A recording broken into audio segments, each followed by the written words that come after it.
Hi, boys and girls. Today we're going to continue using mental images in our mind to help us visualize what the story is about.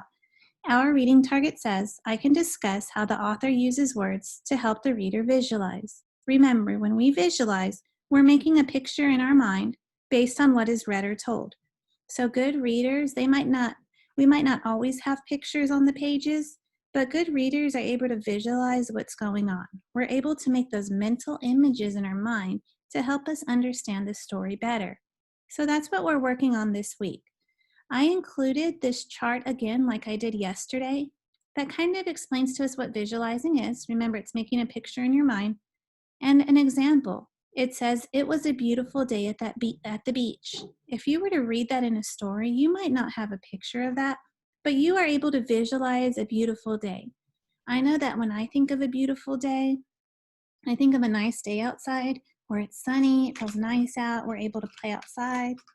Now, if it were to say it was a stormy day at the beach, I might be thinking of a whole different picture in my mind. I might be thinking of it raining really hard, rain clouds, it might be dark out, I might hear thunder. Remember, when we visualize, we are able to think of all the things that are going on in the story. And that's exactly what we're going to do today, okay? Today we're going to read a story called The Sweet Mango Tree. Mrs. Saldana is going to read it to you, but I'm not going to show you any pictures until I'm done reading the page. I want you to be able to visualize what's going on as I'm reading it. So in order to do that, you're going to have to be listening to the words as I read them and visualize what's going on, okay? So this story is called The Sweet Mango Tree. I want you to think about what you're already thinking about in your mind. A mango is a fruit that grows on a tree. So you might be thinking of some mangoes growing on a tree, okay? I'm going to go ahead and show you what the front cover looks like. That way you're familiar with it. This says The Sweet Mango Tree. There's a picture of a tree, and it looks like some mangoes are growing on it. Now, as I read, I want you to visualize what you think is going on in the story and what the pictures look like. Remember, we have to listen to the words to help us visualize. A sweet mango tree grows in the forest. Many animals visit the tree to find food, and some animals come just to take a nap. So already I'm visualizing animals coming under the tree to take a nap. It might feel nice under there for them. Some animals eat the sweet mango fruit. Other animals eat the leaves. Listen, someone is coming now. Katie did, Katie did, Katie did. On this page, there's this picture of mangoes growing on a tree, and there's a lot of them. I want you to think about what that mental image looks like in your mind. Okay, I'm going to go ahead and show you what that looks like and see if it was the same as what you were thinking about in your mind. Remember, you should have been creating these mental images in your mind. I'm going to read the next page. A katydid hops onto a leaf of the mango tree. She makes tiny holes in the leaf as she eats. Munch, munch, munch. Then she hears a bigger animal coming. She quietly flutters away. So in my mind, I might not know what a katydid is, but I was listening to the story and it said she makes tiny holes in the leaves as she eats.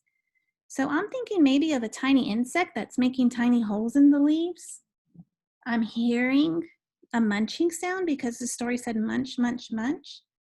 And then it says she hears a bigger animal coming. She quietly flutters away. And I'm envisioning an animal or an insect quietly flying away because she doesn't want to get near that bigger animal. Visualize what you think this looks like. I'm going to give you a few seconds. This is what the author provided. This is some leaves here. It says munch, munch, munch. And here is an actual picture of a katydid. It kind of looks like a grasshopper.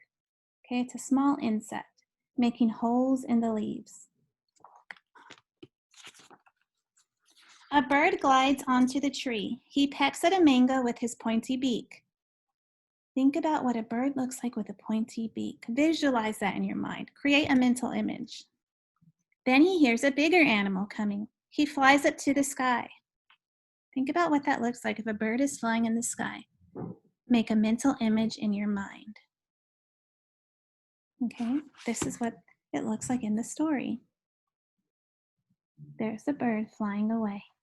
You should have visualized something similar in your mind based on what I read. A monkey swings onto the tree. He picks a mango and takes a big bite. Crunch! So in my mind, I'm thinking of a monkey swinging on a tree and taking a big bite out of a mango. Visualize what that looks like in your mind. Then he hears a bigger animal coming. He swings next to the tree.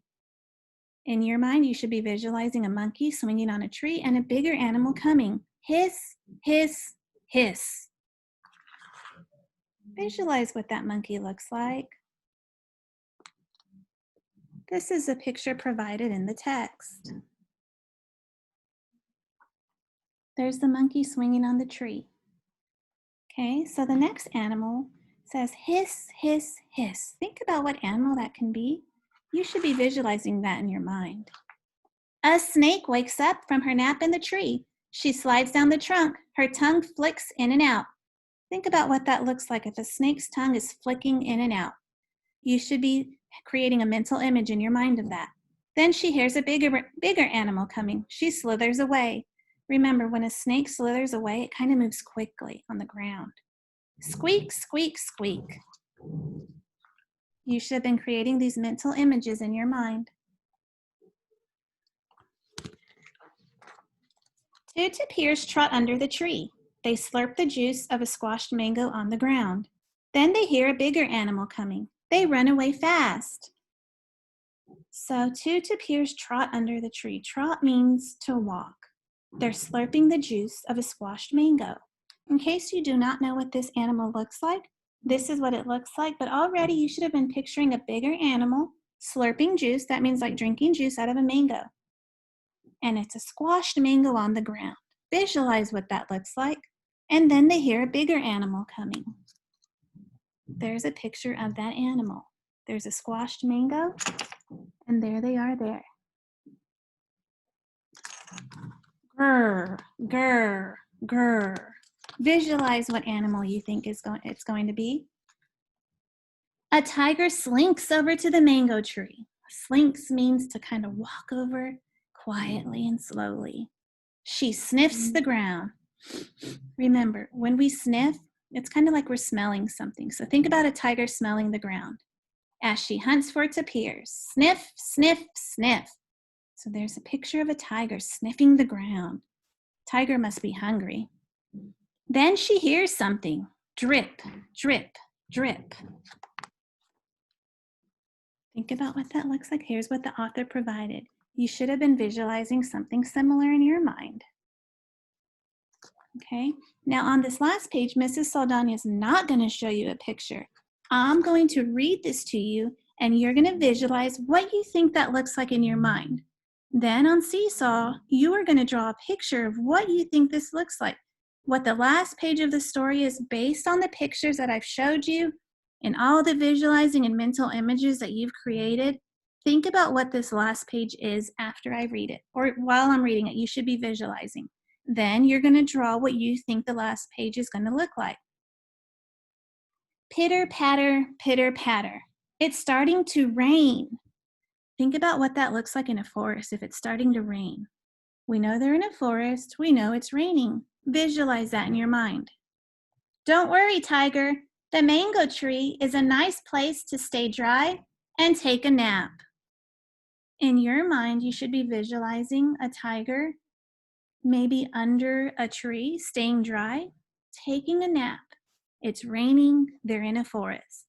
Now it's your turn to draw what you visualized on this page. If you are not sure what to draw, you can go back to this recording and listen to the last page again. And I want you to create a picture of what you visualized as I read that last page. And you're going to turn in your assignment on Seesaw. Okay, so you can go ahead and do that now. Make sure you turn in your work. Remember, if you're not sure what I read on the last page, you can go back and listen to it again. Make sure that your picture matches what I read to you in this story, okay? Go ahead and get started on your assignment. Bye, boys and girls.